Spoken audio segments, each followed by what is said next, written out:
রমাদানুল কারীম একজন মুমিনের জন্য আমল এবং ইবাদতের ভরা বসন্ত। বছরের অন্য সময়ের আমল এবং ইবাদতের ঘাটতি পুষিয়ে দেওয়ার জন্য রমাদান হলো সবচাইতে মোক্ষম সুযোগ।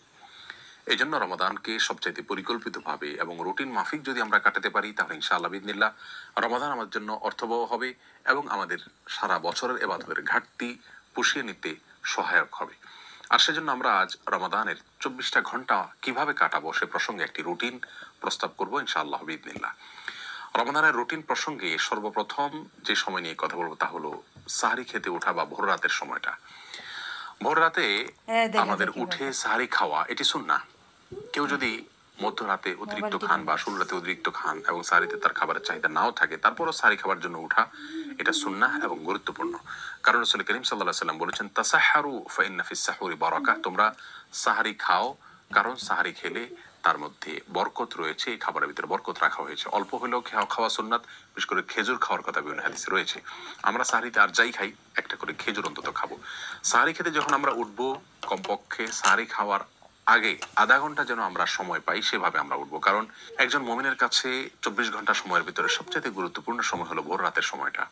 কারণ এই সময়টাতে আল্লাহ সুবহানাহু ওয়া তাআলা দুনিয়ার আসমানে নেমে আসেন এবং বান্দাদেরকে ডেকে ডেকে তাদেরকে ক্ষমা করে থাকেন, তাদের চাওয়াগুলোকে মঞ্জুর করে থাকেন। আল্লাহর নৈকট্য অর্জনের জন্য সবচাইতে মোক্ষম সময় হলো এটি।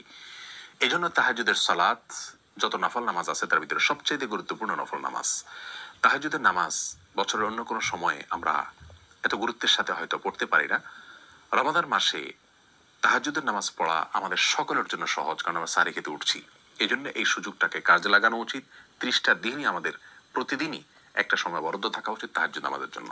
2 রাকাত করে তাহাজ্জুদ পড়বো আমরা। বিশেষ কোনো সূরা কেরাত ঠিক করা নাই, যে কোনো সূরা দিয়ে আমরা সাধারণভাবেই পড়বো এবং তাহাজ্জুদের নামাজ পড়ছি, শুধু এটুকু নিয়ে থাকলে চলবে। মনে মনে আমরা 2 রাকাত করে পড়বো, 2 রাকাত, 4 রাকাত, 6 রাকাত, 8 রাকাত, যতটুকু তৌফিক হয় পড়বো।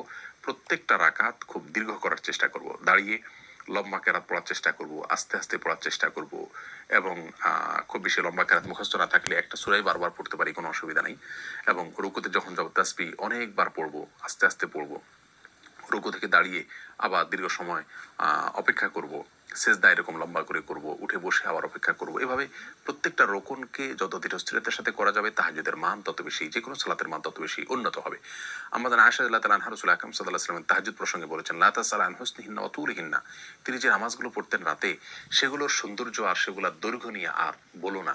তার মানে সেগুলো অনেক দীর্ঘ ছিল এবং অনেক সুন্দর ছিল। এজন্য রমাদানের সবচাইতে ইম্পর্টেন্ট সময়টা, যেটা আমরা কাজে লাগাতে পারি খুব সহজে, অথচ অনেকে হেলায় আমরা নষ্ট করি, সেটা হলো ভোর রাতে সাহারি খেতে ওঠার কিছুক্ষণ আগে আপনি তাহাজ্জুদ পড়ুন এবং বাসার প্রত্যেকটা সদস্যকে উদ্বুদ্ধ করুন যার যার জায়গা থেকে যেন এই আমলটা করেন। এরপরে তাহাজ্জুদের পরে আমরা সাহারি খেয়ে নেব। সাহারি অনেকে খেতে খেতে আজানের সময় পর্যন্ত নিয়ে যান, এটা উচিত না। আজানের সময় ঠিক আগ মুহূর্তে শেষ করেন, এটা সুন্নাহ বিরোধী কাজ। সুন্নাহ হলো বুখারীতে আসছে, রাসূল করিম সাল্লাল্লাহু আলাইহি ওয়াসাল্লাম সাহারি খাওয়া শেষ করতেন, এরপরে আজান এবং সাহারির মধ্যবর্তী 50টি আয়াত তেলাওয়াত করা যায় এই পরিমাণ সময় তিনি গ্যাপ রাখতেন। তার মানে এত আগে সাহারি খেয়ে শেষ করতেন। আনুমানিক 10 মিনিট সময় আমরা বলতে পারি। 10 মিনিট সময় এত লাগে না, 5 থেকে 10 মিনিট সময় অন্তত গ্যাপ দেওয়া উচিত। এই টাইমটাতে আমরা আল্লাহর কাছে বিশেষভাবে দোয়া করতে পারি, যেটা দোয়ার সময়, দোয়া কবুলের সবচেয়ে গুরুত্বপূর্ণ সময় দিনের এবং রাতের ভিতরে এই ভোর রাতের সময়টা। বিধায় এই টাইমটাতে আমরা খাবার শেষ হয়ে গেলে দোয়ায় মাশগুল হয়ে যাই, অথবা খাবারের আগেও দোয়া করতে পারি, কিন্তু আল্লাহর কাছে দোয়া করা উচিত এবং চোখের পানি ফেলা উচিত। দোয়ার জন্য সবচেয়ে উত্তম হবে আমরা যদি নির্জনে কোথাও চলে যেতে পারি। প্রয়োজনে বাসার ছাদে চলে যাওয়া যেতে পারে, প্রয়োজনে বাসার কোনো একটা কোনায় চলে যাওয়া যেতে পারে, কোনো একটা কক্ষে যেখানে কেউ না, সেখানে নিরিবিলি আমরা আল্লাহর কাছে আমাদের চাওয়াগুলো পেশ করতে পারি, চোখের পানি ফেলতে পারি। আমাদের দুরবস্থার জন্য আল্লাহর কাছে ফরিয়াদ করে চোখের পানি ফেলে আমরা কান্নাকাটি করে দোয়া করতে পারি এবং আমাদের সার্বিক চাওয়াগুলোকে আল্লাহর কাছে পেশ করতে পারি। এটা হলো রমাদানের রুটিনের জন্য সবচেয়ে ইম্পর্টেন্ট সময়, যে সময়টাকে আমাদের খেয়াল করা উচিত এবং খুব সুন্দরভাবে পরিকল্পনা করে কাটানো উচিত। এরপরে ফজরের আজান যখন হয়ে যাবে, আজানের পরে আমরা 2 রাকাত সুন্নাত পড়বো। সুন্নাত পড়ার পরে নবী সাল্লাল্লাহু আলাইহি ওয়াসাল্লামের সুন্নাত ছিল যে ফজরের 2 রাকাত সুন্নাত পড়ার পরে তিনি কিছুটা বিছানায় মাথা দিতেন, একটু হালকা, ঘুমাতেন না, কিন্তু কিছু সময়ের জন্য রেস্ট করতেন। সেটা 2-4 মিনিট হতে পারে। আমরা কিছু সময়ের জন্য হালকা একটু গড়াগড়ি করে বা বিছানায় যদি মাথা দিই, তাহলে সুন্নাহ আদায় হয়ে যাবে। এরপরে উঠে আমরা ফরজ নামাজ পড়বো।